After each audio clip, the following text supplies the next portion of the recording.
Hey everybody, welcome back to another video. I hope you're having a cracking day so far. My day is going pretty good, although it is pouring with the rain. We had a lot of rain last night, and then at about 12 or 1 o'clock a thunderstorm hit. And me being me, I went to bed with the windows wide open because I love that cool air, and we didn't know there was a storm coming.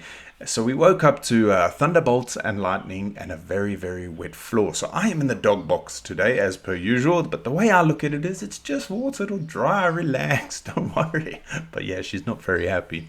Oh well, such is life. Today we are reacting to the attack on Pearl Harbor. Now, I do know a little bit of the history on this, but I don't know a great deal. Pearl Harbor is probably one of my favorite movies, along with Saving Private Ryan, Black Hawk Down, what else? The Patriot. Gladiator, what else? Braveheart, that sort of movie. I love those sort of movies, and whenever I watch a movie that's based on real events, I like to go away and do a little bit of research on my own, just to make sure I'm getting as many of the facts as I can, because like movies, they like to over exaggerate sometimes. I think that may be the best way of putting it. So I'm really keen to check this out so it can teach me a little bit more about exactly what went on, because like I say, I know a few bits and bobs, but I don't know a great deal. But before we get into today's video, if you don't mind hitting the subscribe button, that would be absolutely fantastic. And if you're feeling extra frisky, you may as well give the video a like as well. I do have a Buy Me a Coffee page and a Patreon page linked down in the description if you want to buy coffee to help support the channel. But please guys, feel no obligation to do so. And without further ado, let's get into the attack on Pearl Harbor. About the 27-yard line. Cruiser Kennard made the tackle. We interrupt this broadcast to bring you this important bulletin from the United Press. Flash, Washington. The White House announces Japanese attack on Pearl Harbor. Stay tuned to WOR for further Jeez, development. look at that smoke. 1941, Japan situation. America and other nations have imposed an oil embargo on Japan, which means Japan cannot continue their conquests. No problem, Japan would just get the oil it needs from the Dutch Indies. Their underfunded and undergunned fleet will pose no threat to the Imperial Japanese Navy. And if their ally, Great Britain, joins the conflict, well, Japan will fight them too. Both nations are too occupied with the European war anyways. So, through their new conquests, Japan's demand for resources shall be met. However, geography has cursed them. Look at what lays beside their vital supply lines. The Philippines, a US territory. Oh, I didn't know Although that. America is not I didn't know the Philippines was a US territory. vital supply lines. The Philippines, a US territory. Although America is not officially allied with the British and the Dutch, they are on friendly terms. Japan cannot afford the risk of the US entering the war while they are in the midst of their campaign. Their proximity to Japan's supply lines puts into jeopardy everything they are about to fight for.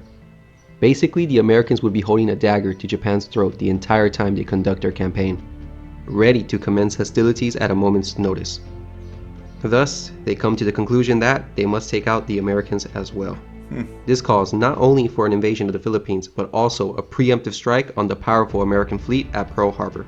And so with that, history was set. Japan set its powerful Kido Butai to strike Pearl Harbor on the morning of December 7th. Now, the goal of the raise was as follows. 1. Sink a battleship. This was for propaganda purposes. Japan reasoned that if America saw their beloved battleships, symbols of their naval power, destroyed, their will to wage war against Japan would be shattered as well. 2. Immobilize the fleet for 6 months. The Japanese estimated that they needed 6 months to do all their conquests. Then they would be on the defensive and await the American counterattacks and wear them down, culminating in a decisive naval clash. So note, the Japanese knew they could not win a long-term war with America, so Japanese I was going to say, it's a really, really ballsy move to attack like Pearl Harbor. Exactly what happened, but they must have known that they couldn't have won, and there he's just said it. It's like really ballsy, and I don't know exactly how intelligent that move was. strategy revolved on them waging a short-term war. This was why attacking the fuel tanks or naval facilities at Pearl Harbor was not even considered in the planning phase. It was irrelevant to the 6-month goal. At Pearl Harbor were some 80 ships. There were 8 battleships, 7 of them in battleship role and 1 in dry dock. 8 cruisers were at Pearl Harbor, 4 of which were accessible to torpedoes, and dozens of destroyers and auxiliaries were docked elsewhere. Unfortunately for the Japanese, the 3 American carriers were all at sea and not in port that fateful day. The attack on Pearl Harbor would be carried out by 6 fleet carriers and its strike force of 350 planes. Their crews had endured 10 months of training for this attack. In addition, 5 midget submarines would be tasked with penetrating the harbor and attacking in conjunction with the main airstrike. The attack would be composed of 2 waves. During the first wave, Lieutenant Fuchida commanded a strike against the ships in the harbor. The key to the first wave was the 50 level bombers and 40 torpedo bombers, also known as Kates. Their torpedoes had been modified with wooden fins so that they could be effective in the shallow waters of Pearl Harbor. Their priority targets were the battleships and carriers at port. The first wave of 183 aircraft was launched at 6 a.m. The strike force approached Oahu, and soon the formation separated into groups to attack their assigned airfields and targets. The sky was completely clear of American fighters. The Japanese had achieved complete surprise. Flippin' heck. The dive bombers beat the torpedo bombers to Pearl Harbor, the first bombs hitting the southern tip of Ford Island minutes before even the first torpedo had been launched. Planes from Hiru and Soryu approached at 7:55. They were disappointed to discover that their targets, the carriers, were not in port that day. Lieutenant Nagai, leader of Soryu's air group, realized there were no potential targets, so he and his wingman pulled off. However, the remaining 6 attacked. They probably mistook the OT commissioned battleship, the USS Utah, as a capital ship, and they fired upon her. 2 torpedoes slammed into her before 8 a.m. The rest missed. One missed so badly that the USS Raleigh was hit. The Utah capsized at 8:12. The Raleigh almost suffered a similar fate, but prompt damage control prevented her from capsizing. Flippin' heck. Nagai went around Ford Island and launched. Tell you what, with that element of surprise, it must have been absolutely terrifying for the people local, and that just hearing that, waking up to that at 6 in the morning or 7 in the morning or whatever it is, hearing bombs dropping, it must have been against what he believed was a battleship. In reality, it was just a cruiser. Sorry, let me rewind that just a little bit. Nagai went around Ford Island and launched against what he believed was a battleship. In reality, it was just a cruiser, the USS Helena. She was double-berthed with an old mine layer, the Oglala. Its silhouette probably gave the impression of a battleship. His torpedo actually went under Oglala's heel and exploded into Helena's hull, damaging both ships. Nagai's wingman recognized that it was just a cruiser and decided to attack Battleship Row instead. The 8 Hiru planes didn't fare any better. Lieutenant Hirata and his wingman saw that there were no viable targets, so they headed for Battleship Row. However, the remaining 6 aircraft who were lagging behind got to see Nagai's attack on Helena and followed suit. 4 launched torpedoes, but they all missed terribly. The last pair aborted their run at the last minute and headed for the battleships. So now we have 4 Hiru and 1... Sorry. So, quite a few of them have missed. So, 1, they were pretty shitty shots, and 2, the damage could have been a lot worse if those other torpedoes had hit, couldn't it? and headed for the battleships. So now we have 4 Hiru and 1 Soryu plane maneuvering for Battleship Row, cutting right across the path of the other 24 torpedo bombers who are just coming in. In this photograph, you can see the opening stages of the attack. Both the Utah and Raleigh have been hit, and Utah is listing to port. At this moment, the torpedo runs against the battleships have begun. You can even spot 2 planes finishing their bomb runs.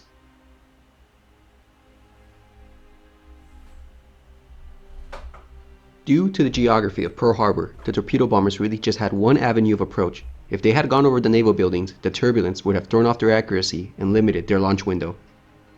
Therefore, the overwhelming majority of the Cape bombers flew single file down the southeast lock. The result was that instead of the attack being spread out, it would be disproportionately concentrated on the southern tip of Battleship Row, much to Oklahoma's and West Virginia's despair. 12 Akagi planes approached single file, 1,000 feet apart, starting at 7:57. All of Akagi's 12 planes launched against these 2 battleships, except one, which skillfully maneuvered and struck the California.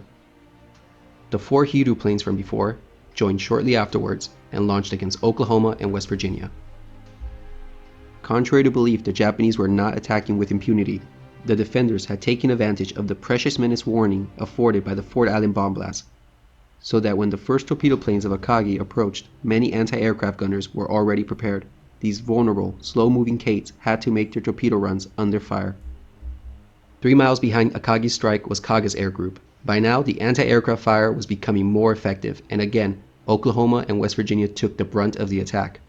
In the middle of their launch, that single Soryu plane from earlier swept in and got a hit on the California. However, one of Kaga's plane veered to the right because of this, but was able to hit the Nevada at 8:03. Kaga's air group was the only one to suffer losses. 5 of the last 7 attacking Kates were shot down. In this historic photograph, the torpedo attack is perfectly captured. Flipping heck. You can see the torpedo hits on the Oklahoma, West Virginia, and the California. All of them are gushing out oil. In the background, you can see Hickam Field burning, and the Helena can be seen leaning against the Oglala. Who And took the a Japanese photos? plane can also be spotted. However, the attack wasn't executed as smoothly as hoped. An attack that should have taken less than 90 seconds stretched out over 11 minutes from first run to last. Some had to abort and redo their runs due to mutual interference, and the heavy anti-aircraft fire threw off the pilot's aim and caused them to over-concentrate on just 2 battleships. 21 torpedoes were launched at Oklahoma and West Virginia, over half of the available torpedoes. Oklahoma had 12 torpedoes launched at her. 5 hit her, and she capsized in 15 minutes. West Virginia was hit by 7 torpedoes, but prompt counterflooding prevented her from capsizing. Holy crap, look at that. That's tragic, isn't it? And there's still people on like little boats there trying to help. She with all settled this to the stuff bottom. going on. Holy smokes. California should not have sunk from 2 torpedoes, but her hatches were open for inspection that morning, which contributed to her sinking. And she was abandoned due to goodness. fires. Is that people in the water? Or is that just debris? Flippin' heck, that is horrible, isn't it? I cannot imagine the fear that must have been going through everyone. Even the pilots. I'm not sympathizing with any. Don't get me wrong, but it must have been so freaking scary. And when she was reboarded, it was too late. Of the 36 torpedoes launched, only 19 achieved hits. That's a 48% hit rate. Pretty crap, innit? 10,000 feet above came Fuchida and his high-level bombers. Their mission was to take out the inboard battleships inaccessible to torpedoes. They came in groups of 5. They released their salvos and scored an impressive 20% hit rate. Unfortunately for the Japanese, out of the 10 bomb hits, about 6 were low-order detonations or malfunctions. With the oil on. Oh. That is an outrageous 60% dud rate. The Japanese aviators were greatly let down by their weaponry. The damage could have been deadlier. However, the distribution was effective. California was missed, but 2 ineffective hits on Maryland were scored. Both West Virginia and the Tennessee were hit twice, and there were 2 additional collateral damage hits on the repair ship Vestal, moored outboard of the Arizona. Vestal suffered severe flooding and had to be beached afterwards. But all of these hits were overshadowed by the 2 hits on the USS Arizona. The first struck her aft on the quarterdeck, and another landed near her number 2 turret. It caused a magazine explosion, which exploded with a great force, and a tremendous fireball was seen. She split in half and sunk in the harbor, taking more than 1,000 sailors with her. Heavy fires burned for days. 1,000 sailors. Oh my goodness. See, I didn't realize there was that many people. 1,000 sailors. That is tragic. In half and sunk in the At harbor, harbor as taking well. more than 1,000 sailors with her. Heavy fires burned for days. The explosion was actually caught on tape by Dr. Hackinson, who was on the hospital ship Solace. God.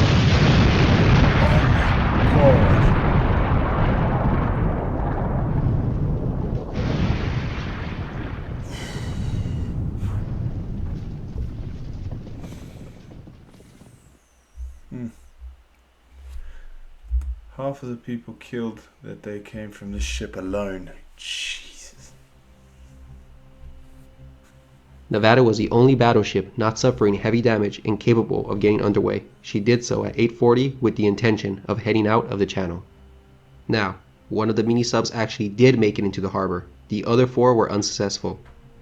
At 8:36, the sea tender, the USS Curtis, spotted a sub. The submarine fired at Curtis but missed. In return, the submarine was hit by a 5-inch shell. The destroyer Monaghan, which happened to be getting underway at this moment, saw the sub and approached with the intent to ram her. The sub turned and fired its last torpedo, which missed the destroyer. At 8:40, the sub was rammed and depth charged. She sunk with both crew members killed. Flippin' heck. 167 planes formed the attack of the second wave, of which 78 were dive bombers allocated to go against warships. Much was expected from these skilled pilots, however, their performance was disappointing. First, take a moment to see what they were up against. By now, the anti-aircraft defenses were up and ready to greet the dive bombers. Couple this with the fact that there was a 70 to 90% low overcast, their accuracy was destined to be off. But most importantly, these pilots were guilty of poor target selection. This was their priority list. These dive bombers with their general-purpose bombs were well suited for attacking the 8 cruisers left in Pearl Harbor. But during the attack, about roughly 30 attacked battleships, only 17 went for cruisers, 16 attacked destroyers, and 12 attacked auxiliaries.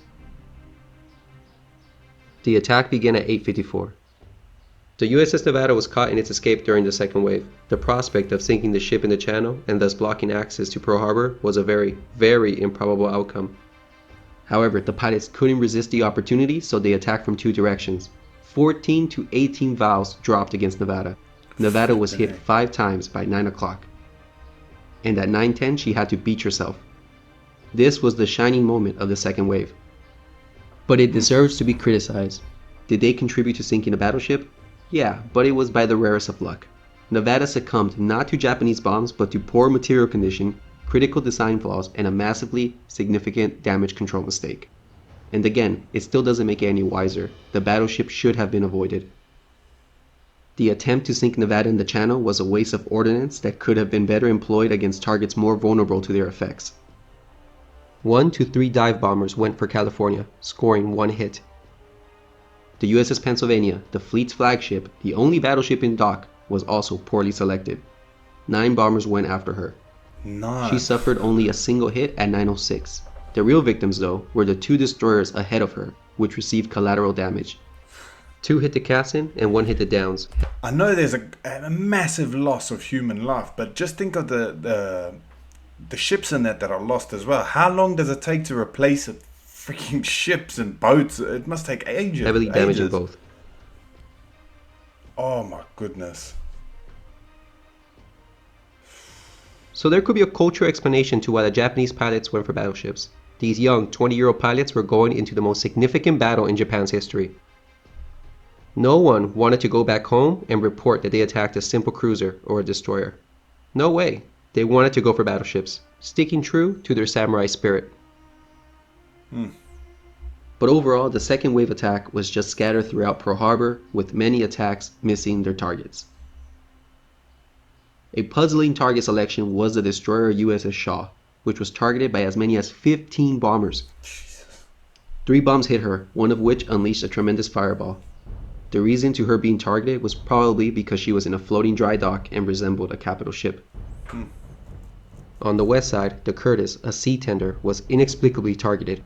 A damaged valve committed a suicide dive and crashed into her, and minutes later she was hit by a bomb.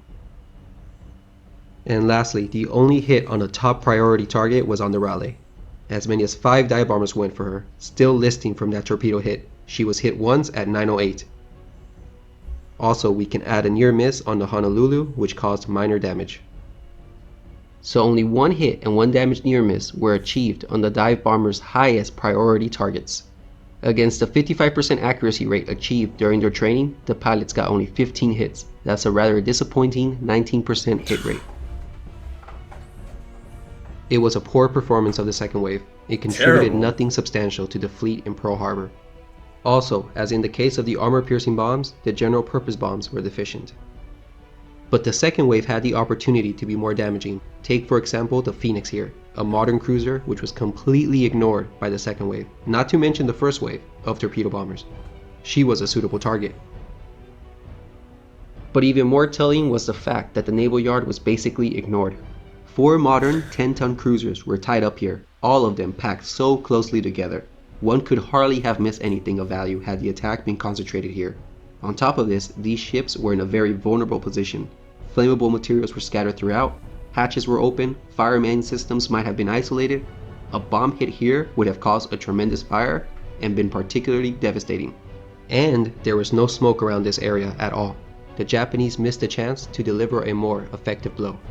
Only about 10 dive bombers attacked this area, and as previously mentioned, only a damaged near miss caused any damage whatsoever. By 9:30, the attack was over. The attack left behind 2,335 people dead and another 1,178 wounded. Civilian casualties totaled 103, including 68 dead. 5 battleships have been sunk, but only 2 were permanent losses, the Arizona and the Oklahoma. The rest were repaired and served before the war's end. The other 3 battleships at Pearl Harbor suffered light damage. However, this attack didn't really cripple the Pacific Fleet. Soon the Japanese would realize that it wasn't these old, obsolete battleships that posed the real danger to them. It was the carriers that they had missed. They would soon feel their vengeance half a year later. To the list we can add a target ship and a mine layer, and the repair ship Vestal, which was beached. There was heavy to moderate damage to 3 destroyers, 2 light cruisers, and a sea tender. And there was light damage to a light cruiser. The Japanese also achieved great success on their strikes on the airfield spread out on Oahu. Over 160 planes were destroyed. They destroyed 2 to 3 times the number of aircraft that they had expected. The Japanese lost only 29 planes, 9 in the first wave, 20 in the second wave. A testament to the Americans' quick air defense. Also, none of Japan's 5 midget submarines made it back. Was the mission accomplished? Well, yes. All 4 battleships hit by torpedoes were out of the war for 6 months or more, and they had sunk 1 other battleship by bombs alone. And with that, the Kido Butai sailed back home, unscathed. World War II had just started for America, and the sneak attack left behind a temporary shocked nation, but a nation that afterwards would be resolved to finish the war with nothing less than a total victory on their side. The Japanese had awoken a sleeping giant. Imagine if their weaponry and their aim and things just worked out a little bit better for the Japanese that day. Things could have been a lot worse. Yes, they were very, very tragic, but like that guy said, if they'd hit one of those other boats, it would have been catastrophic. Holy crap, I didn't know all that. There's so much that is missing in some of the information that I knew already. That was insane. I can't believe some of those explosions. Flipping heck. So I'm just trying to get it in my head. Like, it must have been so terrifying. Just a surprise attack like that. Yeah, you know, there's a war going on. Everyone's on alert. But to be completely caught unaware like that must have been something else. Anyway, guys, this video has gone on way too long. I hope you have a fantastic rest of your day. And I will see you all in the next video. Peace.